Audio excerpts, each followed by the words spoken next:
할렐루야, 반갑습니다. 수요 성경 공부 시간입니다. 오늘도 함께 해주셔서 감사합니다. 우리 말씀을 통해서 큰 유익이 있고 또 성숙이 있는 귀한 시간이 되시기를 축복합니다. 기도하고 시작합니다. 존귀하신 아버지 하나님, 은혜를 감사합니다. 오늘도 저희로 하여금 말씀 앞에 서게 하셨사오니 조명하여 주셔서 말씀을 또 듣고 배울 때에 우리에게 통찰을 주시고 말씀을 통해서 우리 영적 성숙이 있게 하여 주시옵소서. 도우시길 원하옵고 예수님 이름으로 기도하옵나이다. 아멘. 나는 전능하신 아버지 하나님 천지의 창조주를 믿습니다.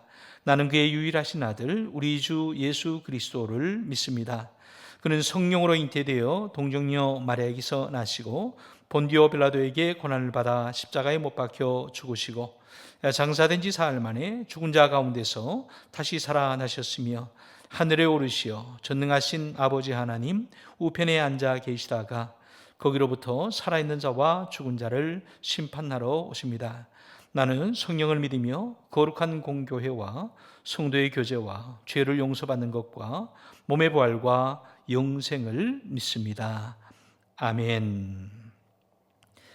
함께 찬양하십니다. 찬송가 220장입니다. 사랑하는 주님 앞에 찬양하시겠습니다.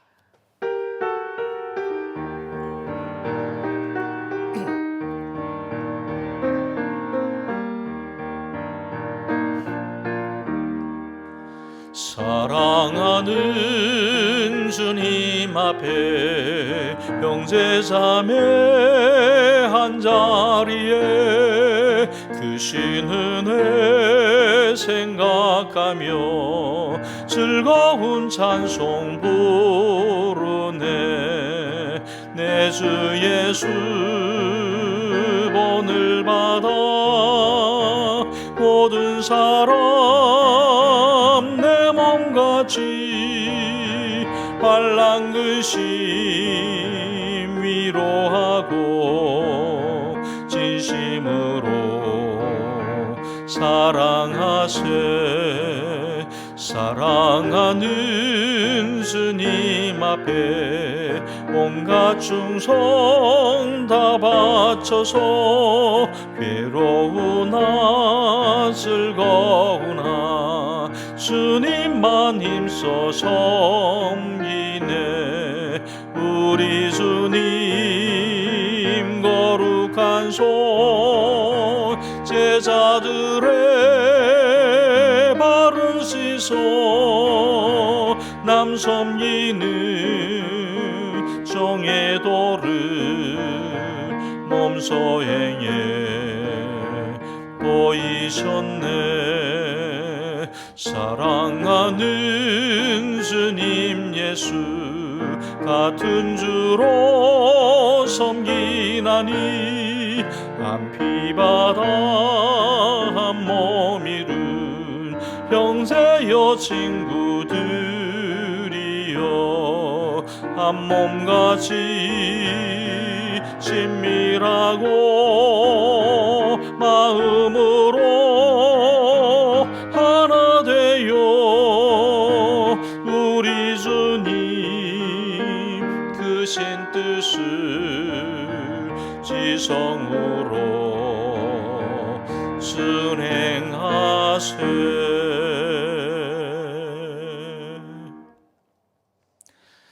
네, 오늘은 제 42과입니다. 42가 복음의 사람, 목표의식이 분명한 그리스도인 네 번째 시간입니다. 우리 그리스도인은 목표의식이 분명해야 된다. 특별히 오늘의 목표는 어떤 목표여야 되느냐? 사랑입니다. 하나님의 사랑을 하는 자, 하나님을 사랑하는 자, 또 하나님의 사랑을 입은 자답게 살자라고 하는 것이 우리의 목표가 되겠습니다. 여러분, 우리는 하나님의 사랑을 받은 자입니다. 더불어서 우리는 또 하나님을 사랑하는 사람이라고 할 수 있겠습니다. 그러므로 하나님을 사랑하는 자로 또 하나님의 사랑을 입은 자로 어떻게 살아야 될 것인가, 오늘 말씀을 통해서 또 주님 주시는 음성을 들을 수 있기를 축복합니다. 오늘 우리의 말씀은 고린도전서 13장 13절 한 절 말씀입니다. 함께 읽겠습니다. 그런즉 믿음, 소망, 사랑 이 세 가지는 항상 있을 것인데 그 중에 제일은 사랑이라. 아멘. 다시 한번 읽겠습니다. 그런즉 믿음, 소망, 사랑 이 세 가지는 항상 있을 것인데 그 중에 제일은 사랑이라. 사랑. 오늘 우리 주제가 사랑이 되어지는데요. 여러분, 우리는 사랑을 말할 때 철학적으로 말하기도 하고 또 극적으로 표현하기도 하고 또 시로 말하기도 합니다. 그런데 그와 같은 사랑을 얘기를 할 때 진정한 사랑은 어떻게 결정되어지느냐라고 말할 때에 우리 자신이 그 사랑을 결정한다라고 말할 수 있겠습니다. 진정한 사랑에 대해서 판단을 할 때 내가 감당할 수 있는 것인지 아니면 짐이 되는지를 생각해 보면 내가 가지고 있는 이 사랑이 진정한 사랑인가 아닌가를 결론 내릴 수 있습니다. 그래서 그렇게 사랑한다고는 하지만 그것이 조금이라도 무거운 짐으로 느껴진다면 더 이상 그것은 사랑이 아니라 무거운 짐을 지고 있는 것이다 라고 말할 수 있습니다. 그래서 사랑은 무게가 느껴지지 않는 것, 사랑은 짐으로 여겨지지 않는 것, 무엇이라도 기꺼이 할 수 있는 것이 이제 사랑이라고 하겠는데요.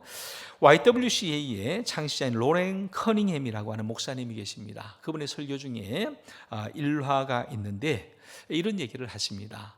어떤 젊은이가 이제 군 복무 중에 전쟁터로 그렇게 이제 파견을 받게 됩니다.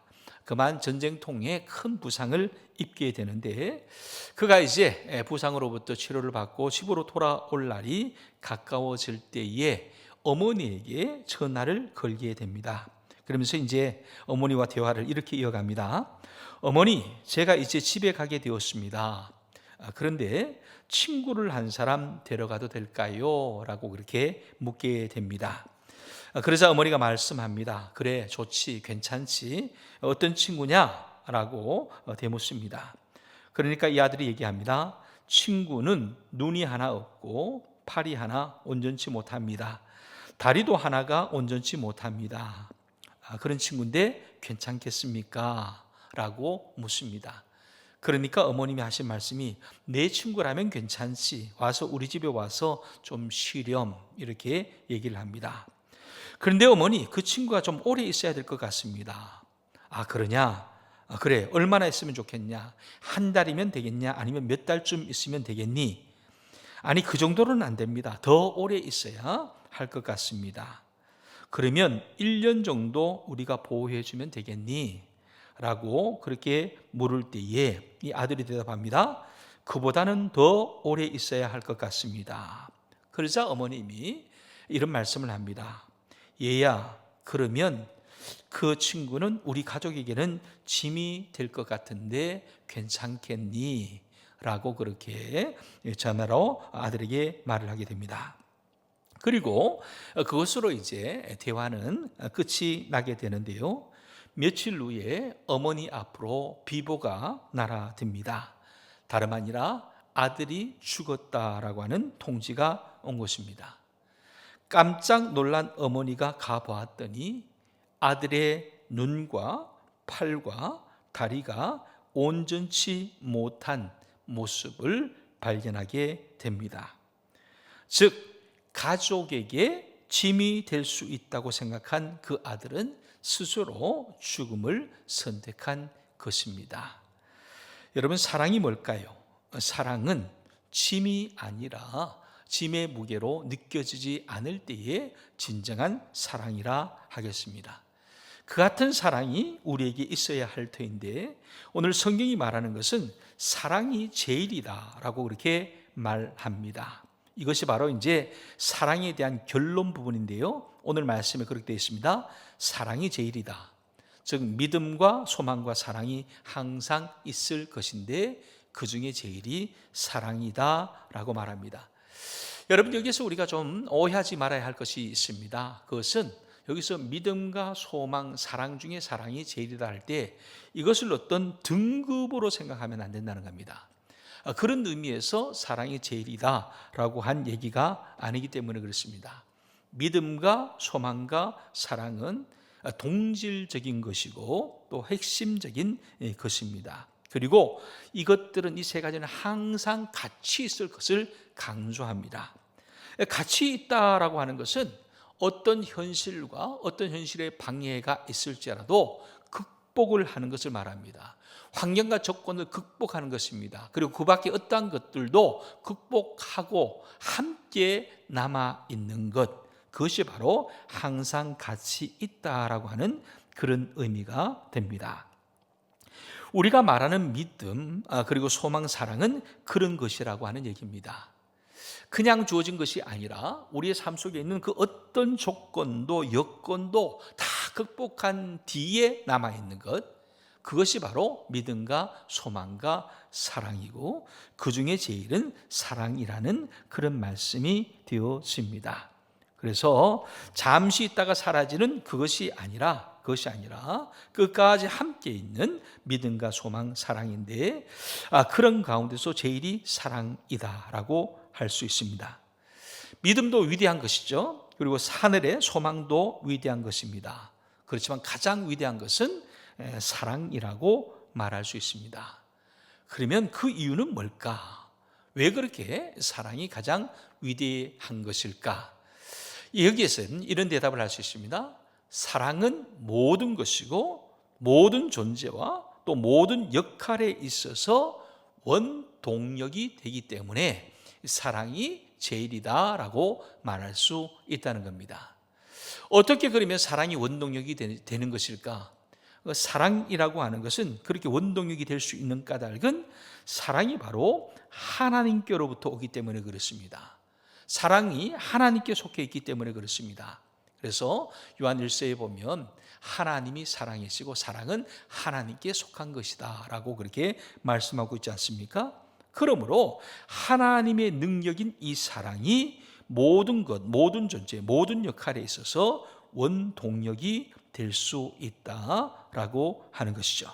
그래서 사랑이 위대한 까닭은 사랑은 원동력, 가장 근본적인 힘과 능력이 될 수 있기 때문에 그것이 이제 사랑이 제일이라고 하는 의미고, 또 사랑의 성질이 원동력입니다. 왜냐하면 이 사랑이 있을 때에 믿음이 더 빛나게 됩니다. 이 사랑이 있을 때에 소망이 더 빛나게 됩니다. 그래서 믿음을 더욱더 온전하게 하고 또 소망을 더욱더 단단하게 하는 것은 사랑이 바탕이 되어질 때에 사랑하기 때문에 믿어지는 것이고, 사랑으로 통해서 믿음이 더욱더 굳세어지는 것이다. 사랑하는 사람은 소망을 갖게 됩니다. 사랑하기 때문에 함께 소망하고 꿈꾸게 됩니다. 그래서 사랑은 소망을 더욱더 견고하게 하는 것이고 성숙하게 하는 것이라고 말할 수 있습니다. 그래서 사랑이 제일이다 라고 말할 수 있다는 얘기입니다. 그런데 우리는 이 같은 사랑을 입은 자라고 성경은 말합니다. 우리는 하나님의 사랑을 입은 자이다. 그래서 이제 우리가 살아가는 방법은 하나님의 사랑을 입은 자답게 살아야 된다는 겁니다. 하나님의 사랑을 입은 자답게 살아야 된다. 여러분, 우리 삶 속에 문제가 많이 있습니다. 그렇게 많은 문제가 있는 까닭이 어디 있느냐?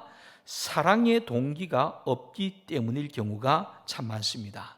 그래서 모든 인간 삶의 원동력이 사랑이 아닐 때에 그곳에는 다툼도 일어나고 분쟁도 일어나고 문제가 발생하게 됩니다. 사랑이 있다면 성숙해지고 원숙해지게 되어 있죠. 미숙한 것이 사랑을 통해서 더 원숙하게 성숙하게 변화되게 되어 있습니다. 그래서 우리는 사랑의 힘을 입은 자답게 살아가야 합니다. 참으로 다행인 것은 우리에게는 그런 사랑의 능력이 부족하지만 성경에 이르기를 그 같은 사랑을 다 이루었다라고 하는 말씀이 있습니다. 그 사랑을 다 이루은 것은 어디에서 이루어졌냐? 바로 십자가 위에서 이루어졌는데, 그래서 우리가 걱정할 필요가 없는 것은 예수님께서 이미 십자가에서 이 같은 사랑을 다 이루셨기 때문에 그렇습니다. 예수님의 십자가 삶, 십자가상에서 이룬 말씀 중에서 다 이루었다라고 하는 말씀이 있습니다. 이것을 우리가 생각해 볼 때에 이 다 이루었다라고 하는 의미는 우리가 우리를 생각하는 그 수준에서 이루었다는 것이 아니라 하나님의 수준에서 다 이루었다는 뜻입니다. 즉 인간의 만족을 채운 것이 아니라 하나님께서 만족하실 만큼 하나님께서 그 사랑을 다 완성했다라고 하는 의미입니다. 그러므로 주님을 닮은 사랑, 주님과 같은 삶을 산다는 것은 바로 이 같은 사랑을 완성하는 것이고 사랑을 성취하는 것이고 또 사랑을 온전하게 하는 것이라고 말할 수 있습니다. 여러분, 우리가 하나님 앞에서 사랑한다고 말하는 것은 바로 이런 사랑을 말합니다.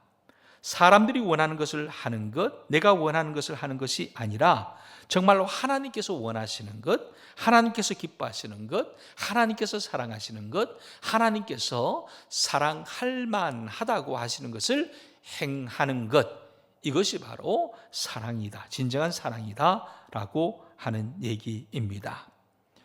여러분, 이 같은 사랑을 우리가 하면서 살아야 될 터인데 재미있는 예가 한 가지 있습니다. 어떤 사람이 가난했습니다만 열심히 살았습니다. 세 아들을 잘 키웠습니다. 그렇게 이제 열심히 하루하루를 살다가 이제 세 아들이 장성한 다음에 이 아버지가 죽을 때가 된 거예요. 그래서 자기의 유산을 이제 자녀들에게 물려주기로 하고 아들들을 불러서 이렇게 당부를 합니다.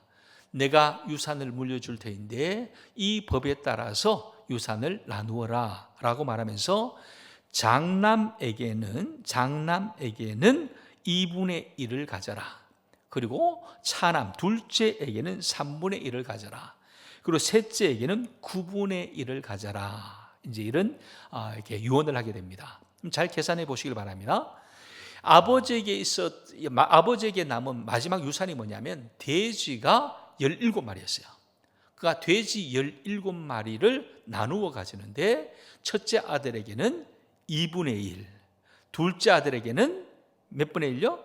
3분의 1, 셋째 아들에게는 9분의 1을 가져라 그랬어요. 그러니까 이제 세 아들이 모여가지고 각자 계산을 하고 자기 주장을 하게 되는데 먼저 큰 아들이 이렇게 계산을 합니다. 자, 아버지가 내게 2분의 1을 맡겼으니 17마리 중에 2분의 1이라 하면 2 곱하기 8 하면 16마리가 된다. 그러니까 8마리하고 1마리가 남는데 1마리가 남으니 반 올리면서 내가 9마리를 갖는 것이 맞다. 그래서 9마리를 자기가 갖겠다는 거예요. 그러니까 둘째가 또 이런 계산을 합니다. 아버지가 나에게는 3분의 1을 주기로 했으니 17마리 중에 3분의 1은 이제 5마리 하면 3, 5, 15가 되고 나머지 2마리가 남는다. 그러니 5마리를 내가 가지고 2마리가 남는데 2마리니까 형이 1마리 가지고 내가 1마리 가지면 다 17마리가 되니 나는 이제 5마리에다가 1마리를 더 가져서 이제 6마리를 갖겠다라고 그렇게 얘기를 합니다. 그러고 나니까 이제 형은 처음에 9마리에다가 또 이제 나머지 1마리 더 하니까 10마리를 갖게 되는 거죠. 둘째는 이제 6마리를 갖게 됩니다. 그러면 큰형이 10마리, 동생이 6마리를 갖게 되니까 남은 우리 돼지는 1마리가 되죠. 그래서 이 막내 동생은 아버지의 유언대로 따르면 9분의 1을 가지라고 했는데 9분의 1, 17마리 중에서 9분의 1을 가지려고 했는데 9분의 1을 채 못 갖게 된 거죠. 채 못 갖게 되고 이제 1마리만 받게 되었다. 그러니 불평이 생길 수밖에 없지 않겠습니까? 불평이 생겨서 서로 형제가 싸우는 거예요. 사이 좋았던 그 형제가 유산 때문에 싸우기 시작하자 이 문제를 해결할 방법이 없어서 그 마을의 전도사님이 이들이 형제가 싸운다는 얘기를 듣고 찾아오게 됩니다. 그러면서 이 형제들에게 제안하기를 내가 이 문제를 해결해 주겠습니다 라고 그렇게 이제 시도를 하게 되는데 그렇게 말하고서는 이제 자기 돼지를 1마리 가지고 오는 거예요. 그래서 자기 돼지를 1마리 가지고 와서 총 18마리를 만들게 됩니다. 그리고 이 18마리를 가지고 다시 아버지가 하라는 대로 계산을 하게 되는 거죠. 그래서 첫째 아들에게는 2분의 1이니까 18마리 중에서 2분의 1이니까 9마리를 줍니다. 둘째 아들에게는 3분의 1을 주라고 했으니까 18마리 중에서 3분의 1이니까 6, 3, 18, 6마리를 주게 됩니다. 그리고 나서 이제 나머지를 이제 동생에게 주게 돼요. 동생은 9분의 1이라고 했죠. 그러니까 18마리 중에서 9분의 1이니까 2마리를 주게 돼요. 2마리를 주게 돼요. 자, 그런데 한번 보세요. 그렇게 형에게는 9마리, 제일 큰 형에게는 9마리, 둘째에게는 6마리, 그리고 셋째에게는 2마리를 줍니다. 그러면 총 몇 마리가 됩니까? 총 보면 큰 형에게는 9마리, 둘째에게는 6마리니까 15마리가 되죠. 그리고 막내에게 2마리를 줬으니까 17마리가 됩니다. 참 이상하지 않습니까? 17마리에다가 전도사님이 한 마리를 더 가지고 와서 18마리가 됐는데 아버지의 유언에 따라서 다 공평하게 나누어 주었음에도 불구하고 오히려 한 마리가 남더라라고 하는 얘기예요. 쉽게 말하면 17마리를 가지고서도 공평하게 나눌 수 있었던 일을 형제들은 이것 가지고 다투는 어리석음을 그렇게 보여주었다. 한 마리를 오히려 내어놓았으면 쉽게 해결될 수 있었을 문제인데 그렇지 못했더라라고 하는 얘기입니다. 여러분, 세상은 모두 다 스스로 자기들이 더 많이 가져야 되겠다고 아웅다웅합니다. 조금만 내어주면 하나님의 사랑이 위대해지는데 그러지 못하고 조금이라도 내 것을 더 삼으려고 하는 자기의 유익을 위해서 애쓰는 모습이 있습니다. 그리고 그것은 문제가 되어지고 그 문제는 해결할 수 없는 그러한 지경에까지 이르게 됩니다. 여러분, 이것은 사단의 장난입니다. 우리의 사랑을 우리에게서 자리 잡지 못하도록 빼앗아 가려고 하는 사단의 괴계입니다. 사랑을 버리고 포기하게 만드는 술수입니다. 여기에서 우리는 깨어 있어야 된다. 어떻게 하면 깨어 있을 수 있고 이길 수 있는가? 바로 사랑으로 접근하는 것이다 라고 하는 거죠. 그런즉 믿음, 소망, 사랑 이 세 가지는 항상 있을 것인데 그 중에 제일은 사랑이라 라고 하는 이 말씀은 결국에는 그런즉 믿음, 소망, 사랑 이 세 가지는 항상 지키지 못하는 것이다. 그 중에 제일 지키지 못하는 것이 사랑이다 라고 하는 뜻이 될 수도 있다는 것을 우리는 유념해야 합니다. 여러분, 우리는 말처럼 쉽게 사랑할 수 없습니다. 우리에게 필요한 것이 하나님의 은혜이고 도움입니다. 하나님 안에서 이 사랑을 실천할 수 있도록 겸손하게 머리를 숙여서 주의 은혜를 구하는 우리 영적 태도가 필요하다라고 하는 것입니다. 우리가 해야 할 일이 있다면 기도하는 것입니다. 성령께서 우리를 인도해 주시기를 기도해야 합니다.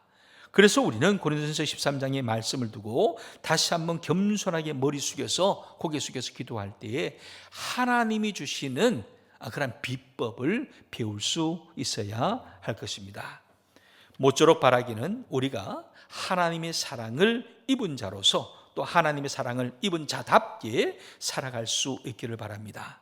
그러나 그 같은 실력이 우리 가운데 없음을 기억하면서 겸손히 주의 은혜를 구하는 저와 여러분 될 수 있기를 주의 이름으로 간절히 축원합니다.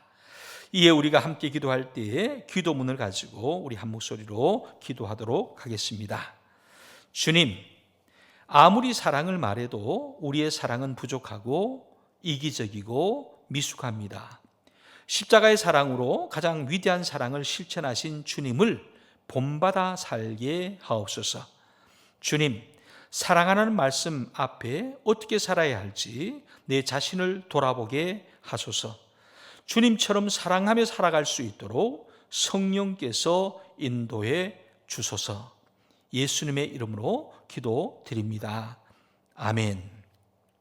하늘에 계신 우리 아버지, 아버지의 이름을 거룩하게 하시며 아버지의 나라가 오게 하시며 아버지의 뜻이 하늘에서와 같이 땅에서도 이루어지게 하소서.